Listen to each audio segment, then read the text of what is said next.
And welcome. आप देख रहे हैं द पॉलिसी टाइम्स, भारत का और पूरी दुनिया का पहला ऐसा मीडिया जो पॉलिसी और बिजनेस या प्रोग्रेस पे अपना जर्नलिज्म करते हैं। हमारा मिशन है कि चाहे कुछ भी कम्युनिटी हो या नेशन हो, progress is the ultimate goal और M, along with definitely lot of other factors.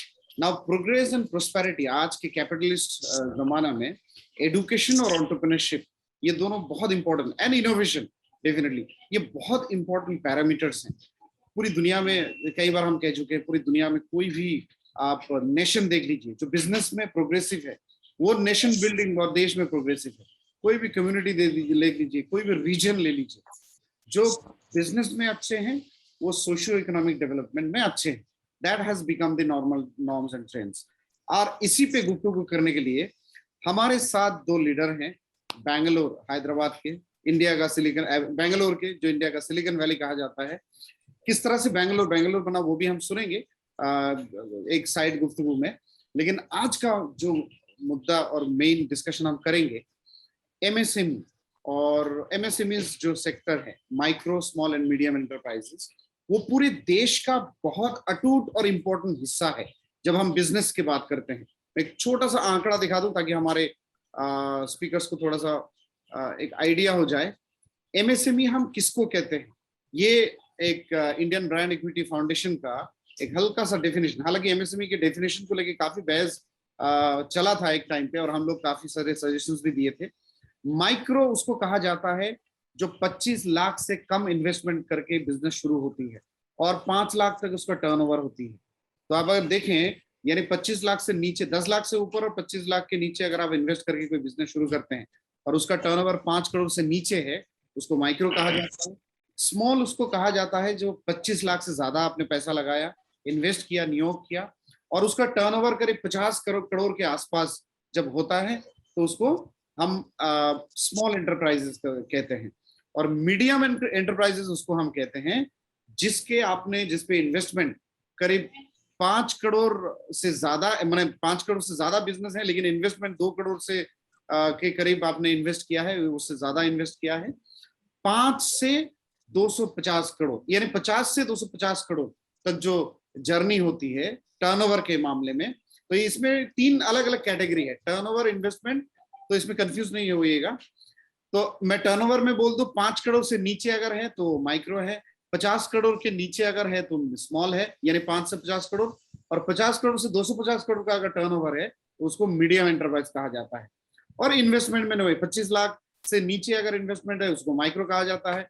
25 lakh से 5 करोड़ तक अगर इन्वेस्टमेंट आपने किया है, इन्वेस्ट किया है, तो उसको स्मॉल, और मीडियम उसको कहा जाता है लगभग 5 करोड़ के इन्वेस्टमेंट। सरकारी आंकड़े के हिसाब से भारत में करीब 6 करोड़ से ज्यादा स्टार्टअप्स हैं, और 99% जो एमएसएमई होते हैं वो एक्चुअली स्मॉल एंटरप्राइज कैटेगरी में आते हैं, स्मॉल और माइक्रो में। यानी स्मॉल और माइक्रो 99% एमएसएमई उस दो कैटेगरी में आता है। और करीब 70% जो रोजगार देश में होती है, 70% रोजगार ये कैटेगरी से आती है, यानी एमएसएमई कैटेगरी से पूरे देश का रोजगार आती है। इससे ऊपर जो कंपनी होते हैं वो उसको बड़े कंपनी कहा जाता है। हमारे साथ दो लीडर हैं, एक बहुत ही इंपॉर्टेंट इंस्टीट्यूशन उन्होंने बनाया, एमआईए, एक chamber of commerce, Hyderabad, Bangalore से उन्होंने शुरू किया, और बेंगलोर के जो पूरे बिजनेस कम्युनिटी वहां से शुरू करके पूरे देश में वो एक काम करते हैं, स्टार्टअप्स, एंटरप्रेन्योरशिप और एमएसएमईज को हैंड होल्डिंग करते हैं, गाइड करते हैं। हम उन्हीं के मुंह से सुनेंगे, उन्हीं को इनवाइट करते हैं। स्वागत है सर आपको दोनों को। मैं सबसे पहले थैंक यू आपको इनवाइट करूंगा सर, थोड़ा सा आपके बारे में और चैम्बर, आपका जो चैम्बर है उसके बारे में इंट्रोडक्शन। अस्सलाम वालेकुम।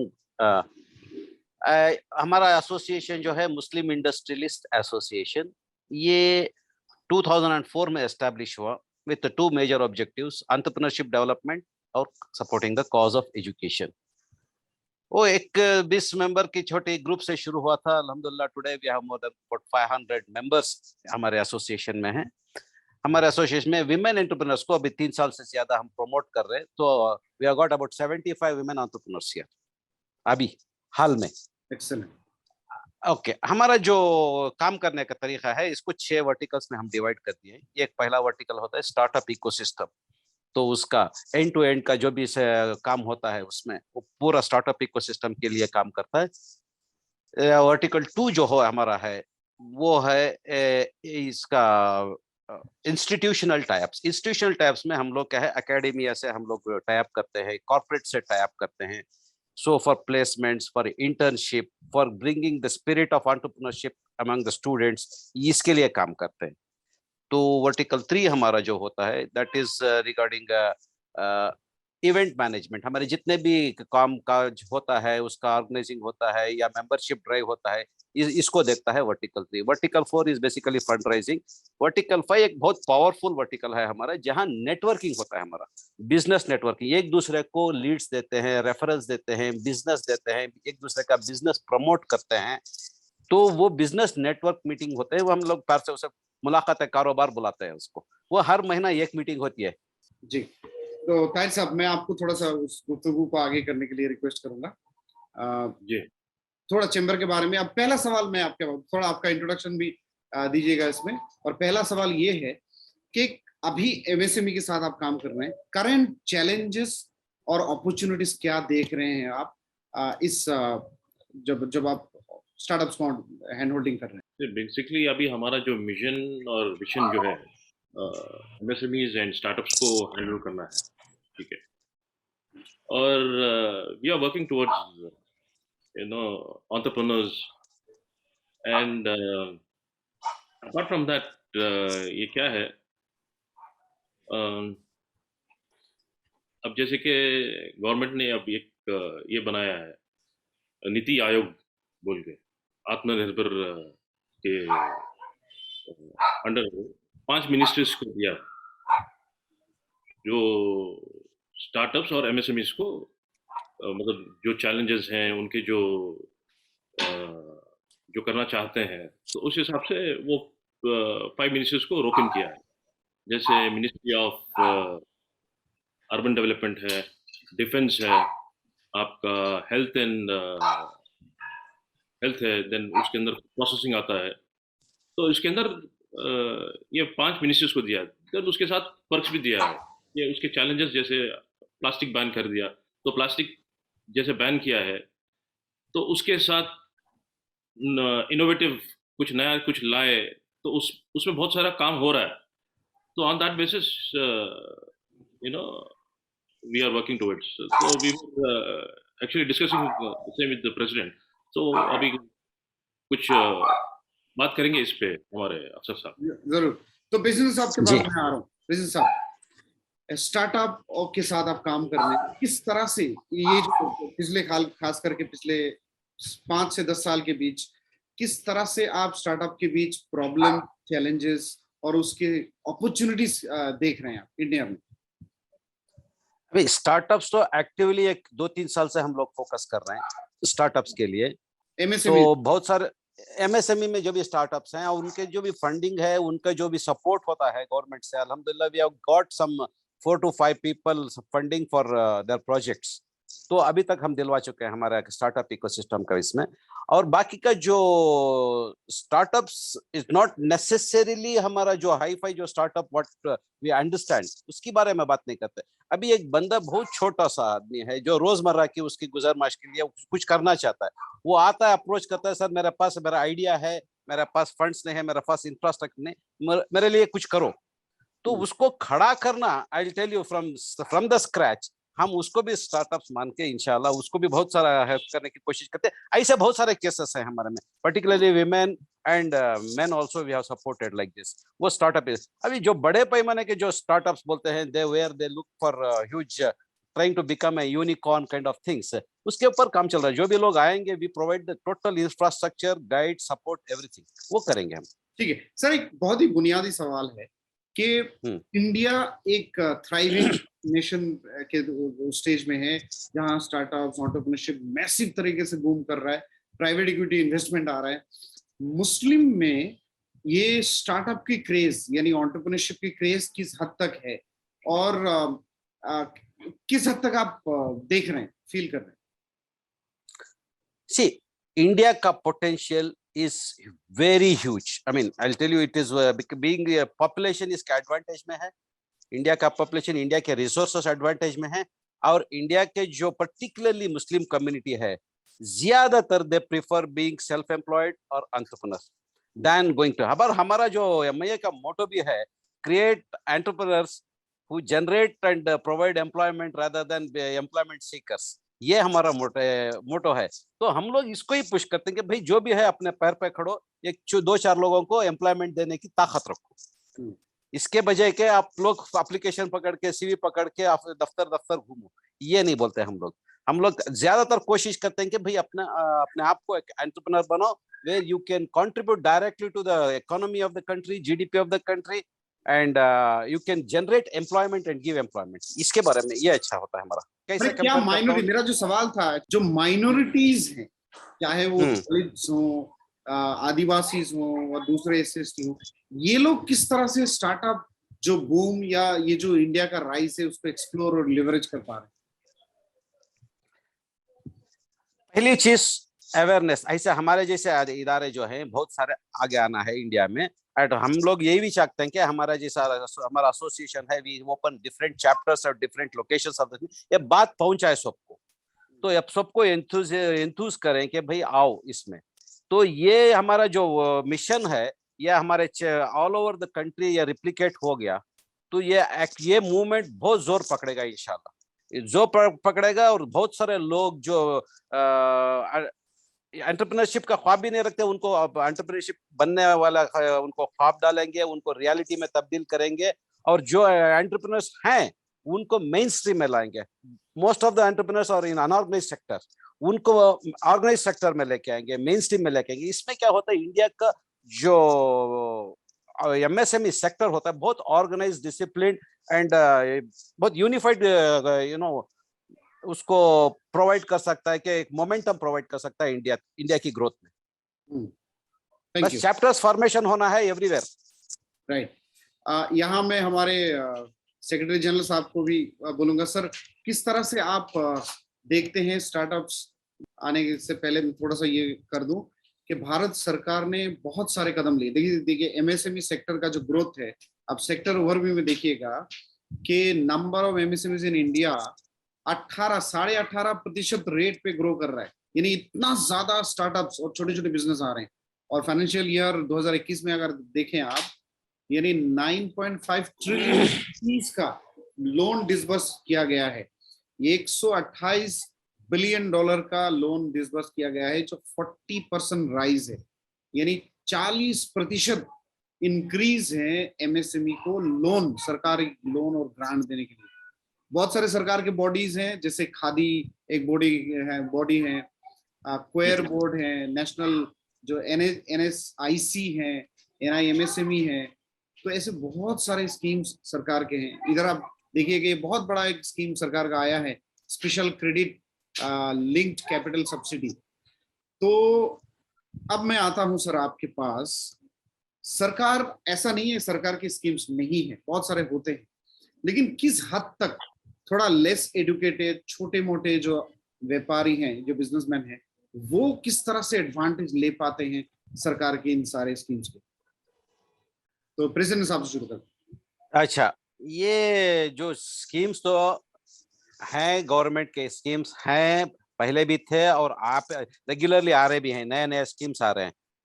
अच्छा, इसमें एक कंसर्न क्या है, बेसिकली ये क्रेडिट लिंक्ड स्कीम्स होता है, most of them are credit linked schemes. ये शायद उतना एनकरेज नहीं करेंगे, भाई पहला कर्जा लो। So this is one thing. Okay, without that also बहुत सारे स्कीम्स हैं जो एग्जिस्टिंग स्कीम, क्रेडिट लेके भी उसको ये कर सकते, उसको अपने एडवांटेज को कन्वर्ट कर सकते हैं। अच्छा, अभी स्कीम्स के बारे में जो गवर्नमेंट तब स्कीम्स रिलेट करती रहती है, इससे अच्छा है कि हम लोग हमारे जैसे ऑर्गेनाइजेशंस को प्रमोट करें, give encouragement to organisations like us. So हमारा चार्ट अवेयरनेस लाएंगे, और हम लोग ज्यादा से हमारे पास फंड्स की कमी रहती है, उसको हम लोग पूरा कर सकते। Government if they can fund, हम लोग अपनी बात रखेंगे कि भाई रिमोट एरियाज में भी जाके try to become entrepreneur, try to become employment generator, MSME बनो। हम लोग ये वर्ड जैसा हम लोग स्प्रेड कर सकते हैं। गवर्नमेंट के स्कीम से बहुत सारे कितने लोग पढ़ते हैं गवर्नमेंट के स्कीम्स, ये कैटलिस्ट कौन होता है कि भाई उनको एंड यूजर तक पहुंचाने वाला स्कीम का? हाँ, गवर्नमेंट मैकेनिज्म्स होते हैं, फंड्स आते हैं, फंड्स वापस जाते हैं। This has been the case for last so many years in India. तो how do you plug this? तो इसके लिए you make use of the organisations like us, support us, we will take your word and schemes everywhere. हर एक nook and corner में हम लेके जाएंगे आपकी स्कीम्स को, तब जाके अवेयरनेस लाएंगे। हम लोग ग्राउंड पे काम करेंगे। We are an NGO, not for profit organisation. Yeah. So we will take this schemes. Right. So हम लोग जाके अवेयरनेस लाएंगे, तब क्या है, इसका इम्पैक्ट बहुत अच्छा लगा हुआ पड़ेगा। जो स्कीम्स आप लाया है उसको समझाने के लिए और उसको यूटिलाइज करने के लिए हम लोग प्रमोट करेंगे। Right. Secretary General साहब, what your opinion on the subject? जी, पहले तो मैं शुक्रगुजार हूँ आपका अकरम भाई कि हमने अपने अपॉर्चुनिटी दिया कि हमारी बात आगे तक लेके जाने की। तो जहाँ तक स्टार्टअप का सवाल है, आपने कहा कि स्टार्टअप जैसे कि बैंगलोर है, उसको स्टार्टअप कैपिटल माना जाता है।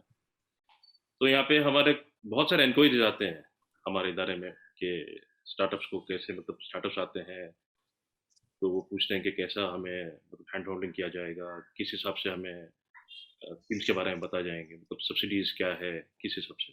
तो हम लोग उनको एजुकेट करते हैं कि ये गवर्नमेंट की स्कीम्स हैं, ये सब्सिडीज हैं।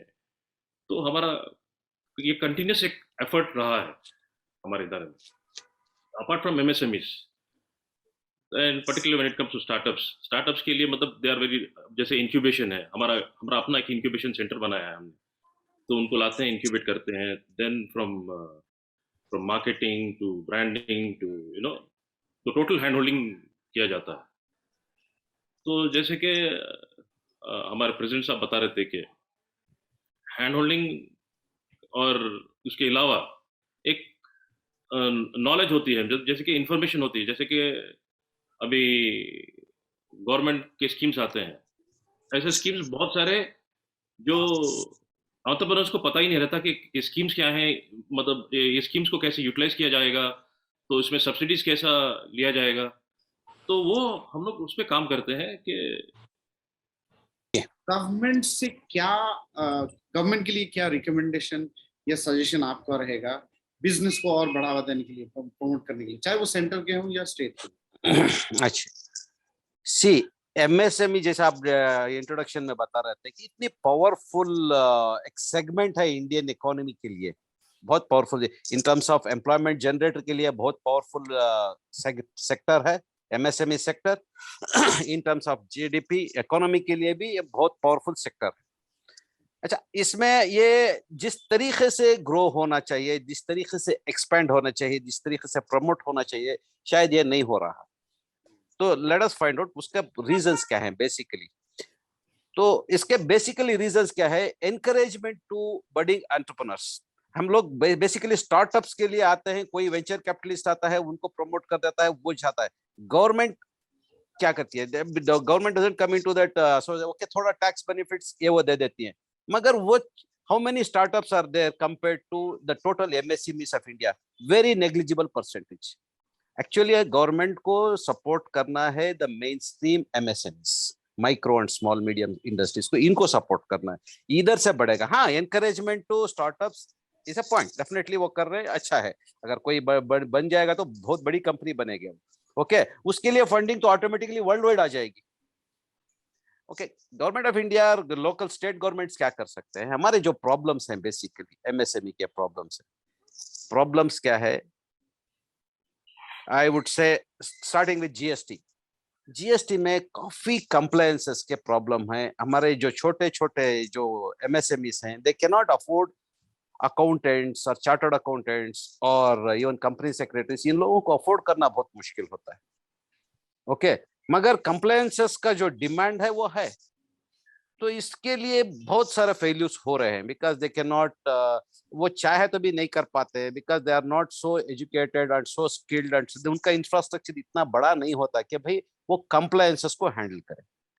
तो इसके बारे में गवर्नमेंट्स को, स्टेट गवर्नमेंट हो या सेंट्रल गवर्नमेंट हो, इनको देखना है, including the GST council. Okay, compliances को सिंप्लीफाई करें। दूसरा प्रॉब्लम हमारा होता है जो कैश फ्लोस एमएसएमई में। हम लोग जो भी करते हैं, we supply to a bigger company, product services जो भी बेचते हैं, हमारा जो टर्म्स होता है, बिकॉज वी आर स्मॉल, बड़े लोगों को बेचते हैं, तो they expect us to give it on credit. अच्छा, अब क्रेडिट में क्या होता है, 100% टाइम पे रेगुलरली पेमेंट्स नहीं आते। जब हमारा ये कैश फ्लोस मैनेज करना हमारे एमएसएमएस के लिए बहुत बड़ी दिक्कत होती है। तो द गवर्नमेंट से ओके, आप वर्किंग कैपिटल लेके डिस्काउंटिंग करके ये करो, मगर उसका भी कॉस्ट होता है, उसका भी अगेन कंप्लायंसेस में आ जाता है। फिर उसका हिसाब किताब कौन रखेगा? एक छोटा एंटरप्रेन्योर बैंकिंग में जाएगा, उसका रिन्यूअल्स करेगा, उसका कोलैटरल देगा या इंटरेस्ट भरेगा, एंड वो लीकेज ऑफ फंड्स भी होता है। तो government should come in and make it mandatory, भाई एमएसएमई का पेमेंट्स का जो पेबल्स रहता है, strictly the buyers have to pay. अगर हम भी MSME, we are going for a smaller company से माल लेते हैं, क्रेडिट में लेते हैं, तो हमको भी स्ट्रिक्टली पेमेंट का वो मैकेनिज्म क्रिएट करना है। ये कैश फ्लोस का बहुत बड़ा प्रॉब्लम है। Third, growth opportunities, again in terms of land and infrastructure, ये बहुत महंगा मिल रहा है आजकल। लैंड इजीली अवेलेबल नहीं है, and it has to be routed through so many bodies होते हैं, स्टेट्स के होते हैं जनरली, उधर जाके लैंड खरीद करना पड़ता है, बहुत महंगा होता है, रियल एस्टेट वैल्यू में मिलता है, कंसेशन सब्सिडाइज्ड वैल्यू में एक एंटरप्रेन्योर को लैंड नहीं मिलता। इससे अच्छा है कि गवर्नमेंट इंडस्ट्रियल शेड्स बना के, if they can rent it और लीज इट, ये कॉन्सेप्ट जो पहले होता था 70s 80s में, आज नहीं हो रही। I think we should revert back to that age of building infrastructure by the government, so that readymade shed मिल जाएगा। अभी कोई लैंड लेगा, उसको डेवलप करेगा, उसका पावर लेगा, ये बहुत सारा प्रॉब्लम होता है। हर एक कनेक्शन लेना है। अभी एक आदमी जाके लैंड लेके उधर इंडस्ट्रियल कन्वर्ट करके उसको इंडस्ट्री सेटअप करना है, उसका आधा टाइम इसमें चला जाता है कि भाई वो बनाते बनाते उसका टाइम वेस्ट होता है। Why should he waste his time in terms of developing a land? Government अगर रेडीमेड शेड बना के देगी, भाई तुमको ये शेड का शेड चाहिए, वो शेड का शेड चाहिए, तुम ले लो, या किराए पे ले लो, लॉन्ग लीज पे ले लो, या आउटराइट परचेस कर लो, यू डू इट। तो इसमें क्या है, पर्सन को, हम एक एंटरप्रेन्योर को, उसे भागा दौड़ी करने के नहीं, पावर के लिए, पानी के लिए, लाइसेंसेस के लिए भाग दौड़ी करने। आज एक एमएसएमई स्टार्ट करना है तो काफी सारे लाइसेंसेस लेना पड़ता है। ट्रेड लाइसेंस है, फैक्ट्री लाइसेंस है, electrical inspected, pollution control, GST, पता नहीं ईएसआई, पीएफ, पता नहीं कितने लोगों के लाइसेंसेस, कितने लोगों के कंप्लायंसेस करना पड़ता है। Can we not have all this compliances simplified into one? तो अगर हो जाए तो आदमी अपने बिजनेस पे फोकस करेगा, अपने ग्रोथ पे फोकस करेगा। I mean, आज क्या हो रहा है, हर एक कंप्लायंस के लिए बहुत टाइम स्पेंड हो रहा है एमएसएमईज का। भाई जो उसका टैलेंट है वो यूज नहीं कर रहा है, वो बाकी का क्लरिकल वर्क में पड़ा है, जो क्लरिकल नहीं कर सकता है। I mean, he is becoming a defaulter, and that is becoming a big burden on this things. So मेरा मतलब था बस GST simplification, compliances, second thing हमारा कैश फ्लोस का, थर्ड हमारा ये जो लैंड का, तो थर्ड हमारा जो है, ये बाकी के जो भी लाइसेंसिंग जो भी है, कंप्लायंसेस है, इसको और सिंप्लीफाई करें तो, और एनकरेजमेंट करें। एंड थर्ड फोर्थ थिंग, हमारे जैसे कैटलिस्ट नोडल ऑर्गेनाइजेशंस को मजबूत करें, तो जाके उनको अवेयरनेस दे सकते हैं, स्कीम की अवेयरनेस दे सकते हैं, उनके बेनिफिट्स हम समझा सकते हैं। तो empower this kind of nodal organizations who can convey the message of the schemes available on a day-to-day basis. Thank you. Mr. Tahir sir, आपका कमेंट्स और suggestions for the government. Sir देखिए, अब जैसे कि आपने कहा कि एनएसआईसी है, ठीक है, ऐसे बहुत सारे मतलब गवर्नमेंट एजेंसीज हैं जो मुसलसल काम कर रहे हैं इस पे। बट अभी जैसे कि कोई अभी CG3 SME स्कीम्स और एनएसआईसी के मतलब जो वो लोग सब्सिडीज देते हैं एमएसएमईज को, और ऐसे बहुत सारे जो गवर्नमेंट एजेंसीज हैं, तो इनकी काफ़ी इंफॉर्मेशन जो है एमएसएमई तक पहुंचती नहीं है, इनका अवेयरनेस ही नहीं है। तो ये इसको लेके हमें बहुत कंटिन्यूस काम कर रहे हैं इस पे, ठीक है। अब जैसे कि मैंने आपको बताया था कि बहुत सारे गवर्नमेंट मतलब नीति आयोग के अंडर ऐसे 5 मिनिस्ट्रीज को आत्मनिर्भर भारत के इसमें 5 स्कीम्स लाया है, 5 मिनिस्ट्रीज को लाया है। अब ये जो बात है, मतलब आम एमएसएमईज और स्टार्टअप्स को पता ही नहीं है कि कैसा है। अब जैसे कि प्लास्टिक बैन किया है, प्लास्टिक बैन करके वो क्या लाना चाह रहे हैं। जैसे कि अभी कमर्शियल फूड प्रोसेसिंग इंडस्ट्री है, ठीक है, वो कमर्शियल फूड प्रोसेसिंग इंडस्ट्री में मतलब किस किस लेवल पे वो काम कर रहे हैं और क्या कहाँ पे उनको मतलब किस हिसाब से लाइसेंसेस लेना है। देन अपार्ट फ्रॉम दैट अभी मिनिस्ट्री ऑफ डिफेंस है, इसरो है, ठीक है। अभी ministry of defence is catering to the IT sector of the country, मतलब आर्टिफिशियल इंटेलिजेंस है उसमें आती है, और काफ़ी ऐसे सेक्टर्स हैं जो मतलब गवर्नमेंट लेके आ रही है, उस पर अवेयरनेस नहीं है। तो ये अवेयरनेस प्रोग्राम्स एक आम बनाना चाहिए, तो ये चाहते हैं। तो हम लोग कंटिन्यूसली ये एमआईए में वही कर रहे हैं, मतलब कि ये जो स्कीम्स आती हैं तो इसका हमें इन्फॉर्मेशन रहता है, तो ये इन्फॉर्मेशन हम लोग एमएसएमईज को और स्टार्टअप्स को पहुंचाते हैं। Thank you so much, President Saab, and thank you so much, Secretary General Saab. Yeah, thank you. It's our pleasure. Thank you sir, thank you very much. Bengaluru based MIA के chamber, MIA नाम के एक chamber of commerce है, और उनके साथ हम बात कर रहे थे कि किस तरह से वो अपनी इंडस्ट्री को रिप्रेजेंट करते हैं और किस तरह से वो उनको हेड होल्डिंग करते हैं। तो पूरा समराइज अगर करें तो 2-3 बहुत ही इंपॉर्टेंट पॉइंट है। एक तो सरकार के स्कीम्स की अवेयरनेस बढ़ाना बहुत जरूरी है, और वो उनके चैम्बर ऑफ कॉमर्स जो हैं, ऐसे बहुत सारे हमारे पूरे देश में रीजन वाइज और स्टेट वाइज बहुत सारे चैम्बर्स हैं, उनको अगर और ज्यादा रिकॉग्निशन दी जाए या स्कोप दी जाए, और जो सरकार देते भी हैं एक लेवल तक, चाहे वो स्टेट की सरकार हो या केंद्र की सरकार हो, तो उनको और ज्यादा स्पेस दिया जाए ताकि सरकार के स्कीम्स और ज्यादा से ज्यादा आदमी तक पहुंचे, कॉमन लोगों तक पहुंचे। और छोटे छोटे स्टार्टअप्स और एंटरप्रेन्योर्स को भी एडुकेट करना चाहिए ताकि वो भी सरकार के स्कीम्स के फायदा ले सकें। सो ये तमाम इश्यूज थे, हम गुफ्तगू जारी रखेंगे, आगे भी और भी बात करेंगे। सो धन्यवाद, thank you, keep watching the Thank you.